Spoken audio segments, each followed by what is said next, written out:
아니, 일하면서, 종종 제가 엄마랑 싸운 얘기 이런 거를 올린 적이 있거든요. 그랬더니, 도대체 엄마랑 일하면서 뭐 때문에 그렇게 싸우세요? 라고 궁금해 하시는 분들이 계셔가지고, 한번 얘기를 해볼까 했어요. 일단은, 저희는 큰 일을 가지고 싸우는 경우는 잘 없고요. 진짜 사소한 걸로, 어떻게 보면 진짜 하찮은 것들로 대립을 많이 하거든요. 근데 일을 하다 보면은 좀, 그러니까 필연적인 갈등인 것 같기는 해요. 가치관에 서로 차이가 있으니까. 예를 들어서 한 사람은 이 물건 하나를 내보낼 때 완벽하게 100% 깔끔하고 퀄리티 있게 만들어서 내보내야 된다. 시간이 들더라도 그렇게 해야 된다라고 주장을 하고, 한 사람은 근데 그렇게 시간과 공을 들이면 이 물건 가격이 올라갈 수밖에 없는데 그럼 소비자 부담이 된다. 우리는 퀄리티가 한 조금은 떨어지더라도, 그러니까 완성도를 조금 떨어뜨리더라도 합리적인 가격에 내야 된다. 이렇게 주장하는 사람이 있고, 둘 다 틀린 말은 아니에요. 근데 어느 쪽에서 조금 더 양보를 하느냐, 네, 그런 문제가 되는 거죠. 그 다음에 예를 들어서 이제 유튜브를 이렇게 하다 보면 저희가 하는 작업 방식을 공개를 해야 되고, 또 일상 이야기들을 또 어느 정도 오픈을 하게 되잖아요. 이제 그런 공개 범위에 대해서도 서로의 생각이 달라요.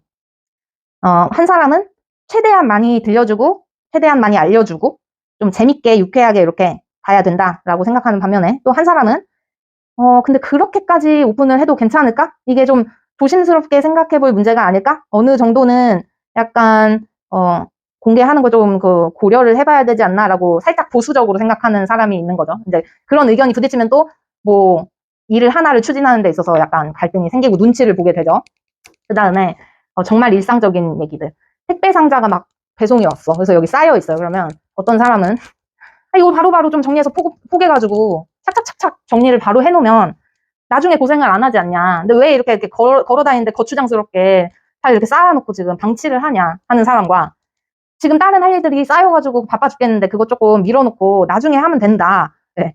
그렇게 생각하는 사람, 둘이 부딪히면 또 막 답답해 하면서 서로 막 싸우잖아요. 그런 걸로도 많이 싸우고. 그 다음에 최근에 제가 딸내미로서 개인적으로 가장 약간 섭섭했던 일화를 얘기하자면, 저희가 집이 조금 평수가 있는데 제가 청소를 거의 매일매일 열심히 했었어요. 근데 어느 순간부터 이제 저희가 장사가 잘 되기도 하고 너무 바빠지고 할 일이 이것저것 많이 늘다 보니까 체력적으로도 붙이고 이제 청소를 예전처럼 못 하겠는 거예요. 기력이 딸리는 거예요. 그래서 나는 로봇 청소기를 하나 사가지고 썼으면 좋겠다라고 얘기를 했는데, 처음에 몽클님이 굉장히 쿨하게 오케이를 하셨어요. 아, 그거 힘들면 편리하게 써야지. 사서 써. 라고 얘기를 하셔가지고 저 너무 신나가지고 그날 새벽부터 막 잠 안 자고 리뷰 찾아보고 고르고 있었거든요.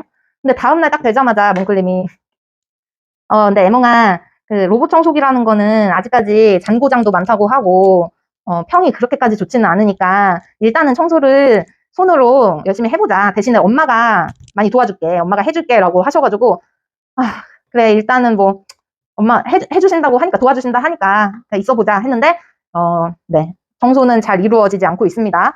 근데 바라지도 않았어요. 왜냐면 몽크님도 하시는 일이 원체 많은데, 그렇게 일을 많이 하시고 집안 일 청소까지 완벽하게 한다는 게 애초에 불가능하거든요. 그러니까 그걸 아니까 저는 약간 기계의 힘을 빌려서라도 돈을 조금 투자해서라도 이쪽에 편리하게 만들어 놓고 다른 일들을 하는 게 효율적이다라고 생각을 하는 쪽인데, 몽클님은 또 이제 아껴서 최대한 살아오신 그 습관이 있으신 분이에요. 그래서 그것도 틀린 생각은 아닌 거죠. 서로 조금 가치관이 다르다 보니까 그런 부분에서 약간 이제 마음이 섭섭한, 그런 갈등이 생기고, 뭐 또 진짜 사소한 거 예를 들자면 유튜브 영상을 하나 만들 때 한 사람은 영상 길이가 너무 짧다 이러면은 사람들이 좀 볼만하면 끝나가지고 짜증날 수도 있지 않냐, 길이가 좀 더 길어야 되는 거 아니냐. 그리고 어떤 사람은 또 영상 길이가 너무 길면은 사람들이 지루해할 수 있고 중간에 이탈자가 많이 발생할 수가 있다. 그래서 약간 짧게 쉽게 보고 넘어갈 수 있게 만드는 게 좋다. 뭐 이런 식으로 의견이 갈리는 경우도 있고. 그러니까 전체적으로 보시면 알겠지만 누구 하나가 딱히 옳고 그런 문제는 잘 없고요. 그냥 사소하게 서로 의견이 조금 달라서 조율을 하면 되는 부분들이에요. 근데 그걸로 마음이 상하고 빈정이 상해가지고 이제 약간 갈등이 커지는 거죠. 알고 보면 별거 아닌데. 그리고 저희가 막상 진짜로 큰일이 닥쳤을 때는 잘 싸우지 않더라고요. 예를 들어서 제가 포장 업무를 거의 담당을 하고 있는데, 한 번은 그 몽클님의 커다란 작품 한 40만 원어치를 포장을 해서 보낸 적이 있어요. 근데 그렇게 큰 대품을 포장한 게 처음이어가지고 경험이 없다 보니까 그게 깨져서 간 거예요. 그러니까 포장을 더 그렇게 과하게 해야 되는 줄 몰랐을 때 보낸 거라서 40만 원어치 그냥 아예 박살이 나가지고 갔어요. 그러면 사실 그 그림을 그린 작가 입장에서는 짜증이 날 수도 있잖아요. 나 같아도 욱하겠어. 진짜 내가 그걸 어떻게 그렸는데 그 시간과 공을 다 들여가지고 했는데 그거를 그 값어치는 그냥 박살이 났고 그만큼의 또 다시 일을 해줘야 되는 거고 그러니까 순간적으로 인간이니까 욱해서 그런 뉘앙스가 나올 수도 있잖아요. 나올 법도 하잖아요. 근데 그럴 때는 몽클님이 정말 정말 그런 짜증 비슷한 뉘앙스를 1도 풍기지 않으세요. 진짜 대인배예요. 그때는 아니 뭐 경험이 없으니까 배웠다고 생각하면 되지 뭐 다시 해야지 뭐 다시 그래야지 뭐 있는 거 중에서 일단 골라보시라고 해 시간이 들어도 다시 해드린다 해 이렇게 진짜 쿨하게 넘어가세요. 그러니까 그럴 때는 감동의 쓰나미. 그래서 저는 이제 막 속으로는 너무 죄송스럽고 막 자괴감이 들고 이러는데 진짜 기분 좋게 그냥 넘어가 주시니까 그럴 때 막 대놓고 제가 살갑게 막 엄마 고마워 엄마 최고 막 이렇게 하지는 못하는데 속으로 진짜 감동을 받죠. 그러면서 내가 진짜 잘해야지 나도 엄마한테 진짜 잘 해드려야지 라고 생각하지만 그게 오래 가진 않죠. 또 며칠 지나면은 다시 또 네, 시작이 됩니다. 일상이 시작이 돼요. 그래가지고 또 엄마가 내 거 요만한 거 2만 원짜리 분량을 냈다 그러면은 저는 또 막 내가 이걸 어떻게 만들고 그리고 다 했는데 이거를 신경을 좀만 더 썼으면 분량이 안 나지 않았냐고 왜 이렇게 이렇게 만들어 놨냐고 이렇게 욱해가지고 또 짜증을 냅니다. 네. 그래서 이렇게 사소한 거에는 짜증을 내는데 막상 진짜 큰일이 터졌을 때는요 저도 몽크님한테 짜증을 못 내겠더라고요. 예를 들어서 그 2만 원짜리 하나를 분량을 내셨을 때는 좀 바로바로 욱해서 이렇게 좀 짜증을 냈다가도 아예 한 가마를 통째로 분량을 내신 적이 있어요. 그러니까 거의 한 달간 우리가 작업했던 모든 것들이 그냥 못 쓰게 된 거예요. 아예 멘탈 붕괴죠, 그냥. 네. 그럴 때는, 제 감정이 우선이 되지는 않더라고요. 너무 심각한 일이 터졌을 때는 일단 몽클님 기분부터 살피게 되는 것 같아요. 아무래도, 나도 이만큼 충격이지만 상대방도 그만큼 지금 상처를 받고 충격에 빠져서 스트레스를 받고 있을 거기 때문에, 몽클님 괜찮으신가? 지금 너무 다운이 되지는 않으셨나? 이제 이런 거를 살피게 되고, 오히려 좀 담담해지게 되는? 네. 그래서 그렇게 해서 잘 넘어갑니다, 저희가. 큰 일이 있고 큰 사고를 쳤을 때는 오히려 서로를 비난하거나 타박하고 이랬던 일이 잘 없어요. 그래서 그나마 맞춰갈 수 있는 것 같아요. 갈등들이 평소에 있어도 또 자잘한 걸로는 싸우고 풀고 하지만 큰일이 났을 때 진짜 편들어주지 않고 비난했으면 그 감정의 골이 엄청 깊어질 수 있잖아요. 그때는 그렇게 하지 않기 때문에 저희가 같이 일을 하면서도 잘 굴러갈 수 있는 것 같아요. 그래서 재난이 생겼을 때는 같이 잘 힘을 합쳐 나간다. 네.